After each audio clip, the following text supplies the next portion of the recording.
বসিরহাটের বড় মাওলানা আল্লামা রুহুল আমিন সাহেব লিখেছে, ফুটবল খেলা দেখতে গিয়ে কেউ যদি আনন্দে হাততালি দেয় তার বিবি তালাক হয়ে যাবে।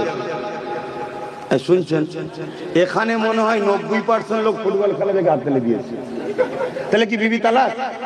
না, এইটাই তো বুঝতে পারলাম না, তালাক না।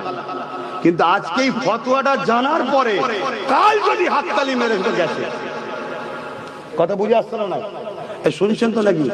কেন হারামে আত্মা খুশি করলে, হারামে উৎসাহিত হলে সে ইমানদার থাকে না। আর যার ইমান নেই, ইমানদার নারীর সঙ্গে নেকা বলবেন তো থাকে না, কেটে যায়। এটা আমার ফতোয়া নয়, প্রশ্ন হুজুর দিয়েছে, শুনছেন তো? এই যে শুনে নিলেন, এতদিন দিয়েছেন, সমস্যা নেই, আপনার জানা নেই। জেনে ভুল করলে পাপ হয়। মদ খাওয়া হারাম আপনারা জানেন তো নাকি? কিন্তু কেউ যদি জানে না মদ খাওয়া হারাম, সে যদি ডেলি 1 লিটার করে খায়, গুনাহ হবে না? গুনাহ হবে না? তুমি জানি না? শুনছেন তো নাকি? হ্যাঁ, রেকর্ড হচ্ছে।